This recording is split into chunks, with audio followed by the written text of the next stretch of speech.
Hi all, Josh Legard from Kickoff Labs again with the On Growth podcast. Today, Hannah and I are reviewing the results from our first Boss Marketer contest. We'll share the numbers, what went well, what could have gone better, and some things we'll certainly improve for our next contest. After listening, don't forget to check out the show notes and recap page where we share all the templates, images, copy, and everything you need to duplicate what we did in the campaign that you can repurpose for your own contest to save time and money. Enjoy the show. Hi, everyone. Welcome back to the On Growth podcast. I'm Josh Legard. With me today is Hannah Denson again, and we're here because we wanted to recap the results of the Boss Marketing Contest, which we told you about a couple episodes ago. So just to kind of briefly go over that, at Kickoff Labs, we make it easy to run contests, and we thought we haven't run one of our own in a while. Let's run one of our own and talk about how it went. And Hannah was the one who organized the contest, put it all up online. And so Hannah, I'd love you to kind of recap so everybody knows like what were our goals and sort of the initial results that we've gotten from the contest. Yeah, it's been a minute since our last podcast when we talked about it. So our basic goals, so we wanted to engage our current audience. That was really big for us. We want to keep everybody engaged and also have this this contest saying, like we run contests, we did our own contests. We've also been there, done that, and we want to be able to, like have our firsthand experience. So it wasn't necessarily about growing a new audience. We did have a really big, exciting prize, which brought in some new people. But for the most part, we were sticking with growing like our current social media followers, increasing that engagement on Twitter, getting people to actually like talk to us and so we can talk back, getting that kind of content, and then also just educating people about our product just a little bit more. And then with that, we kind of like based our prizes around it. So we did have that big prize, like I said, but then we also kept it very Kickoff Labs. We kept our business package as a prize, and we had our really fun, this time I brought it, really fun mugs that kind of was just like a fun thing to bring people back to us. Yeah, absolutely. I thought it was fun to see to have the mugs. I thought it was a good mix of prizes, especially as you said, since our goal wasn't just to try and like broaden out to a new audience. We knew we wanted to mostly market the contest and engage the audience we had. So we knew that those were the right people. So to have a MacBook Air, which was the big grand prize, I wasn't as concerned as I would be telling a customer, hey, maybe keep a prize close to your product if your goal is to grow like a new audience out there. And so given that our goal was more on the engagement and kind of that making education about our own product fun and teaching people about what some of the things that our product can do. How did the growth look like in terms of our audiences and our social channels and our emails? Yeah, to go over just some stats for that. We did have 700 plus new leads, which was really cool. And then 300 of those people were brand new. They weren't on our email list before. So we gathered a bunch of new people. And the people who won the mugs, funny enough, seemed the most excited to win, which I loved that. So then with Twitter, we had a lot of interaction, which was awesome. We had a lot of conversation. We went up by 30 followers there, 66 on Facebook. YouTube was a surprising nice, like 51 people came to our YouTube channel from this. And then our podcast went up, 30 plus. And we were able to like track that they were actually coming from taking our actions. And then from there, we were getting like new subscribers, new demos, that kind of thing, which was really awesome. Yeah, and those numbers, to add a little bit of more context too, because one of my questions when I looked at this was like, is that just the growth we normally would have seen over a month? And it didn't seem to be the case. In most cases, like we looked at like the previous couple months, it was more like we'd grow like 5 to 10 followers in each of these spaces. So to go from like growing 5 to 10 to like 66 new followers, or plus 30 on the podcast, or 50 in YouTube is a big jump for us, because you got to think about where we're coming from. We're not coming from a scale where we have millions of followers to go from. And so for us, like that short term, like building that audience and getting people subscribed to us in more places where they can be educated long term is likely going to be a win for us as well. And then that leads me to a little bit more on the engagement side too. So do people, besides just following us, get engaged with us? And it seemed like that was the case as well. So usually a measure, I got this from Hootsuite. So Hootsuite, we use to measure and post to some of our social channels, usually says that on our average 30 days, we see about 60 what they call standard engagement model, which is likes, mentions, people engaging with the content in some way. And then we went from 60 during the month of the contest, because we ran it for 30 days, from 60 to 180. So that was like triple the standard engagement. And then what did we do for the engagement? So specifically, we asked people to tweet at us and request a landing page review. Now, this is where I'm going to say there's pros and cons to what we did, because it felt to me it was a little bit complicated for people, because what we started seeing was a lot of people were willing to tweet at us or just tweet a random statement that we had in the competition. And that provided people linking to us, or, it got our audience in front of their audience, or it got our message in front of their audience. But the problem was, what we were asking them to do was fill in the blank, basically, of, can you please review my landing page or my contest? And a lot of people didn't have a landing page or a contest they currently wanted any feedback on, is my sense, but they wanted the points for the action in the contest. So they would tweet, but then not change the text from that, can you review my landing page? And so I remember I replied to a lot of people on Twitter saying like, sure, we'd love to, like, share the page with us. And then you realize that they probably didn't have a page they wanted shared. They just wanted the rewards for tweeting out or getting the extra entries in the contest, which is fine. And I think it's fine to bribe people that way. But I think in the future, if we did a contest like this again, I'd probably think about maybe two different types of engagement there. Of like, one is just the really basic, like, here, like, give us a shout out on Twitter, like that's all we're asking for, versus like post this complicated thing. And if we did the complicated thing, it might be more of the rewards. So like just something as a reward for somebody that wants it, that we would spend time reviewing the page. And that would probably help, because then those messages that the tweets could have been tweaked more, like we would have had them say like, use Kickoff Labs for your next contest instead of review my landing page. Yeah. Should have been more on message for us. And so that's definitely something that I learned running this. We also asked people to request demos of Kickoff Labs, and our requests for demos doubled over time. But again, this is where, because we were giving points and entries for people to demos, I'd say realistically, like, we didn't actually see 100% improvement in our demos, or 2 times the demo requests. I'd say realistically, we got 25 or 50% more valid demo requests over the course of the month, because a lot of people, again, they were taking the action, but they didn't follow through with joining the demo. But we did see a lot of people join. So this is, again, where you have to balance, like, people are going to take action in a contest. And so are you pointing them in a direction where you're okay if some of the action that they take is not necessarily like directly tied to the demo, or, because some of it we did get demos from people that we wouldn't have heard from without running the contest. But we also got demo requests from people that just never followed up on the demo request. And so is that worth your time? I think it's worth our time, because there's not much we do. We sort of have a templated set of emails we send them. So it's not, didn't take too much off of our time to do it. So Hannah, you were responsible for looking at some of the advertising and experimenting with some of the advertising. And I'll say before entries that again, our goal was mostly the people on our list, but we did want to see, like, okay, what happens if we spent some money on Facebook? What kind of visuals should we do? What did you learn from the advertising spend for the contest?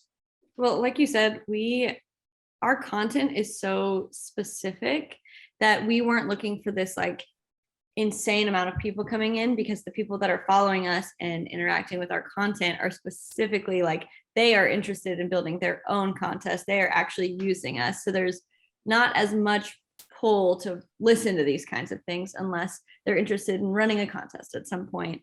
So we were looking, again, just for that, like, very very clear engagement with the people that are interacting, and maybe seeing new people say, hey, I wanted to build a contest, that would be really cool, I'm going to engage now, as opposed to just like, it'd be really awesome to have a ton of followers and a ton of interaction. Yeah.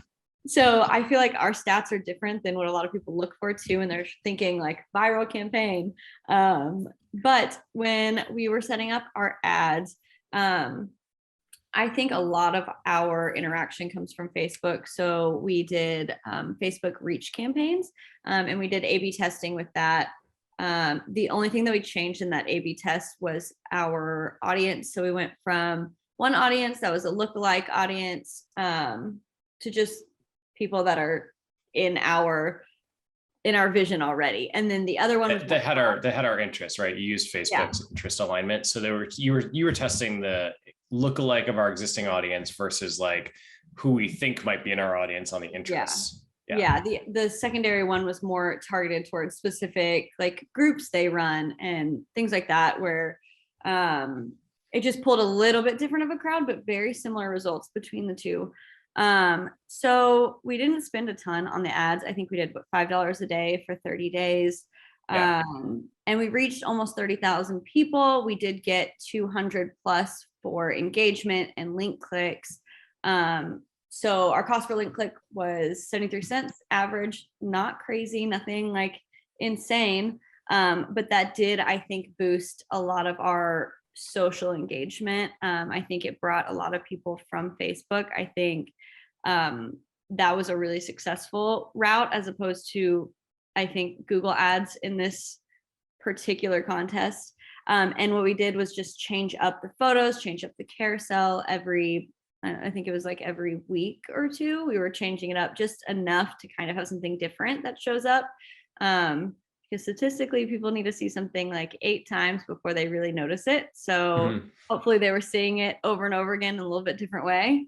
But yeah, from our social perspective of our advertising, it was incredibly beneficial to also have not just felt like we needed to spend $500 on pulling all these people in, just enough that we're saying like, let's grab some more people that aren't already in our target audience, but close to it. Yeah, exactly.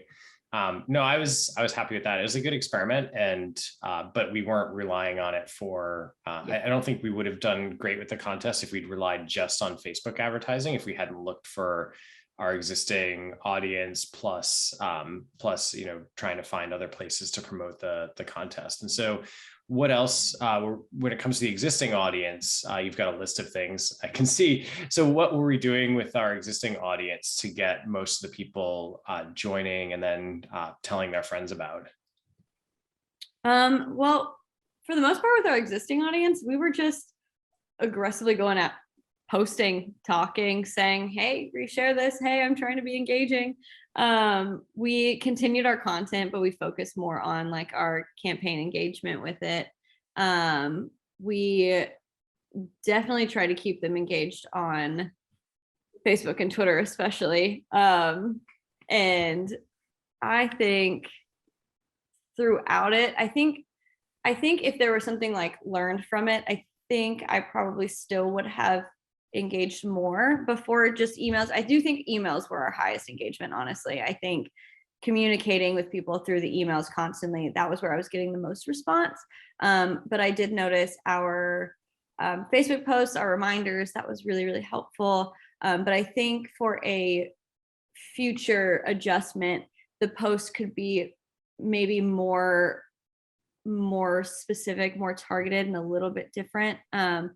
I notice now that video is more popular and things like that. So instead of just changing photos and items like that throughout our posts, we've added in audiograms and stuff like that for podcasts. And I think bringing in that aspect, that video, visual, or sound bite aspect would have probably been really neat if we had maybe recorded something beforehand and shared that.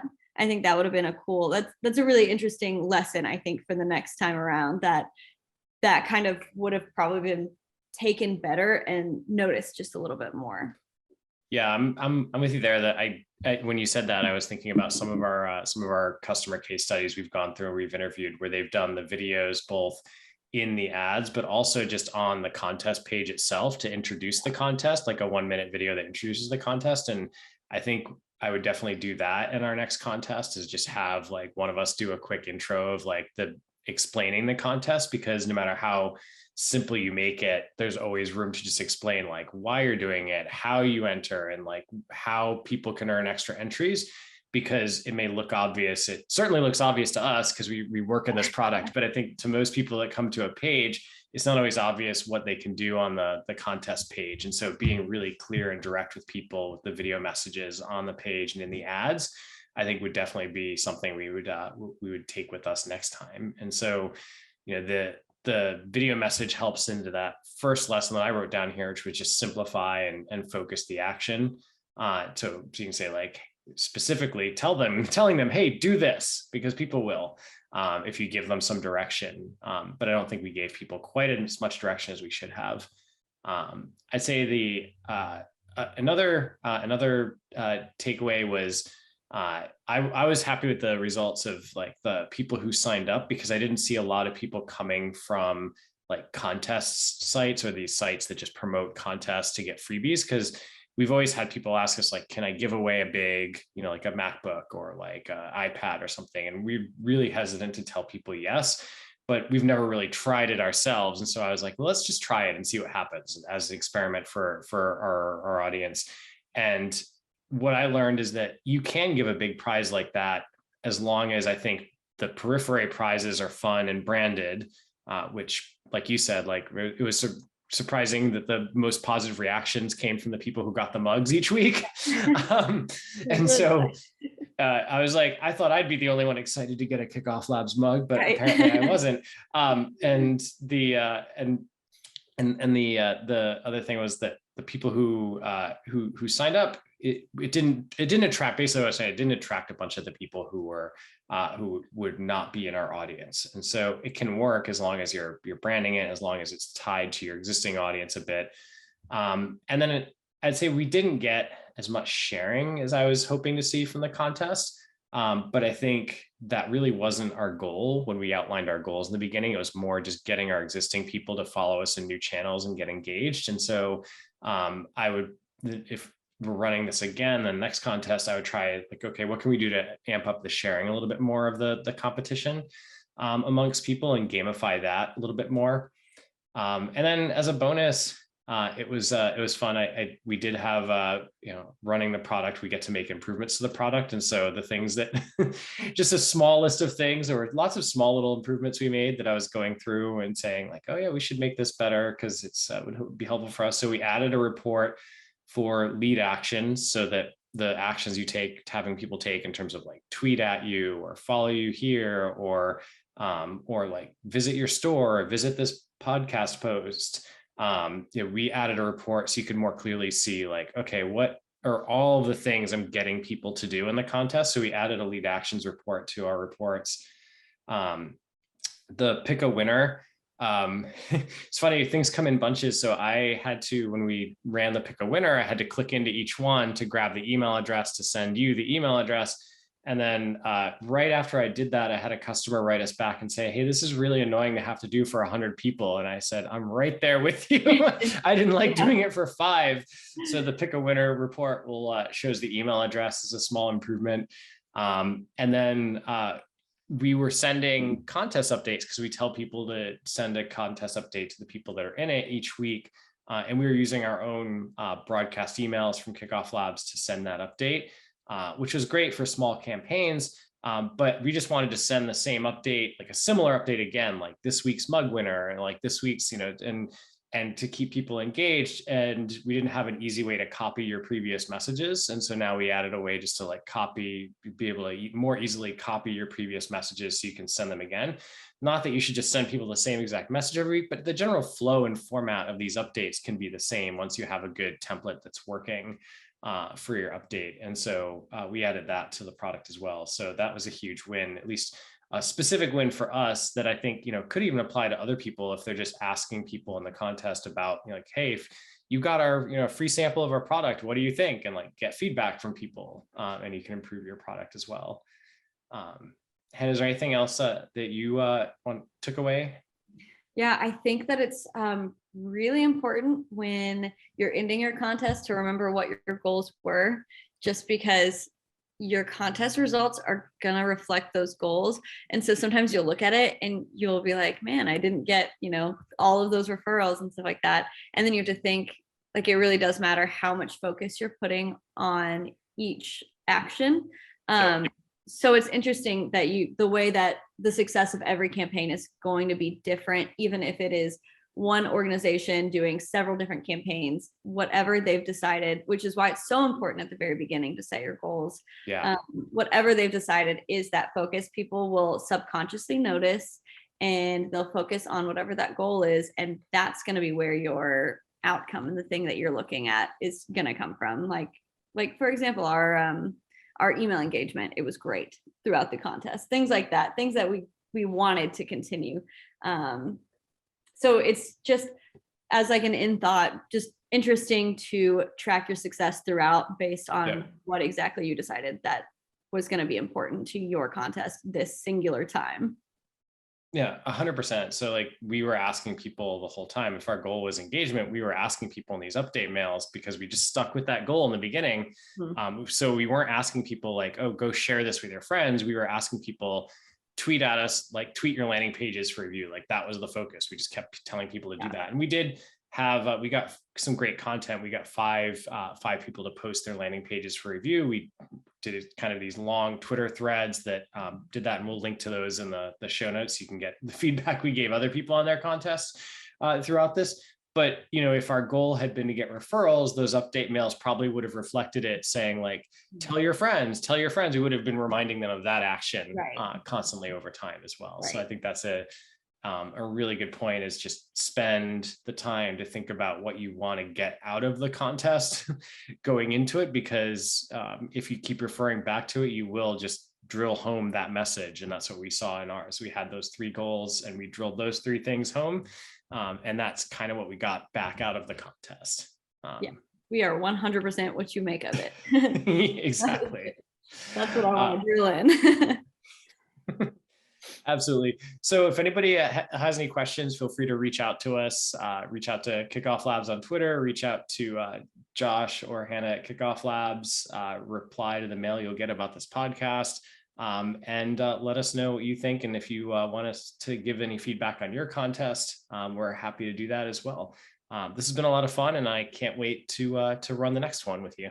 Yeah, for sure. We'll do it again. All right. Thanks, Hannah.